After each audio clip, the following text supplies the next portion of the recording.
Hello everyone, welcome to week 7 of Educational Leadership. Here we are coming into the home stretch, feeling good about it. I'm looking forward to reading your leadership philosophy papers this week and your discussion board questions. If you've already looked at the work for week 7, you can see that it's actually quite light. There are no readings.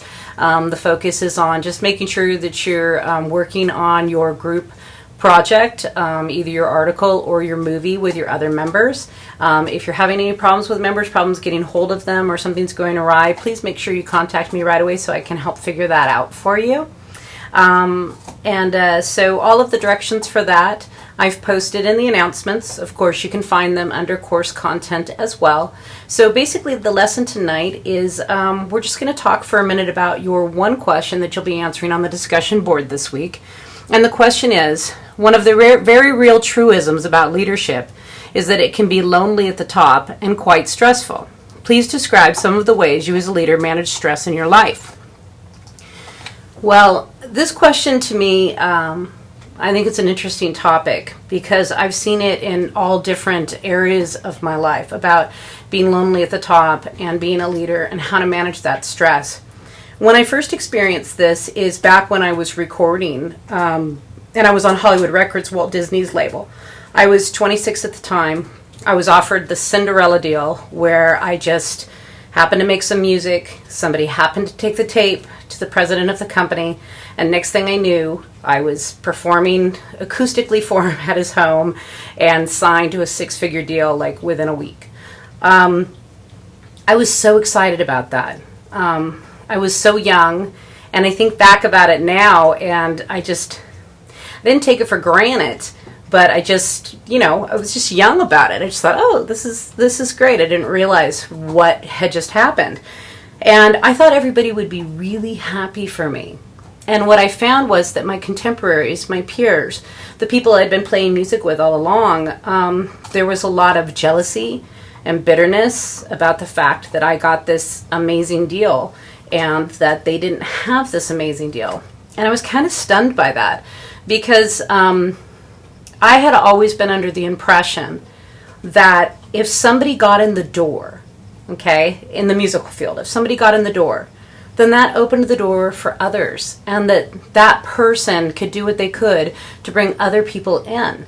And the people that I was surrounded by were kind of like, you've got yours, so now I'm not going to get mine. And that was hard. And it was lonely during that time period when I was touring. I had small children at the time. I had to leave them at home. It wasn't like it is today with FaceTime or cell phones, or you could bring your children with you. I felt very isolated from a support system.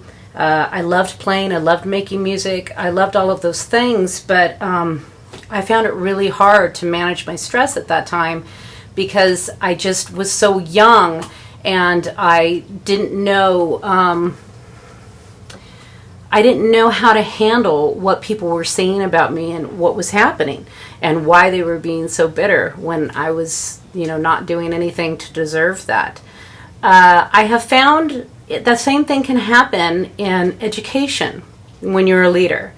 And a lot of times you're the one that gets a lot of praise, or your name comes up in the district often because you're involved in so many things, or you've done well in certain areas. I have a teacher at my school who's actually a good friend, and every time I would walk past him the first year that I won my national board, he would actually stop and yell across the campus, "Move out of the way! National board educator coming through!" And I knew that he thought it was funny because I had made I had been so low key about it. I hadn't announced it to anybody. The principals found out through the district, and that was how people found out. But because I just wasn't sure how to handle these things after what I went through in music. But I learned. I learned how to manage my stress, and I learned not to take things personally. And that may sound like it's hard to do, but actually, somebody said to me once that what somebody says to you, whether it's a bitter or snarky comment or whatever, it says much more about what's going on with them than what's going on with you. And I've really held that. And I have learned that when people act that way, that it is best to not react. And one of the ways that I manage my stress is I wait 24 hours before I respond to that person. And I decide, is it really even worth responding?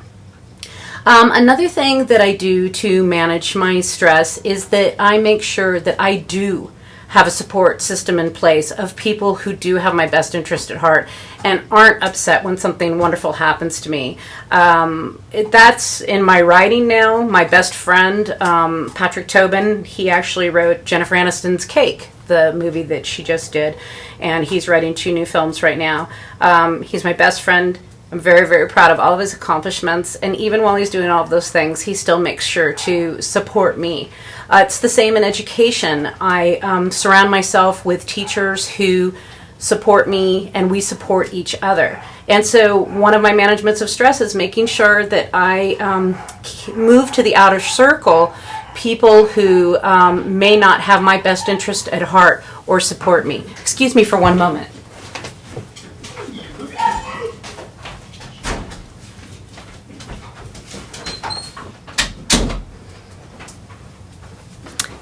Sorry, I had to put the dog out. I heard her barking at the door and I was like, oh no. Those are 2 of the ways that I manage stress. I'm good about getting into nature. That sounds hippie-ish, but seriously, being in places that inspire you, that you can go, that you can calm down, that you can take a walk. I'm not big at going to the gym anymore or weight training or any of those things. If you are, that's wonderful.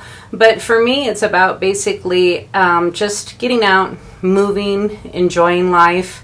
I love to go to this nature center by my house and walk. And I also have a complete barnyard of animals. Really, people are always they come by the house all the time, which is actually wonderful because it connects me to community. But I have a pig, and I have a couple chickens, and I have a squirrel, Fern, and of course I have my dogs and cats. But going out and brushing the pig, feeding the chickens, being present in life, and just doing those simple chores helps to manage my stress. Everybody has to find their own way in this, what's going to work for them. But I would say that one of the keys is really to being a leader and managing stress is to not take things personally, find a way to pull back from that, and to create a support system that really believes in what you do and supports you and loves you for who you are, flaws and all, and will stand by you and be, a collective sounding board, if you need, of people that you trust while you move forward in your educational leadership. I hope you guys have a great week, and I will email you again soon.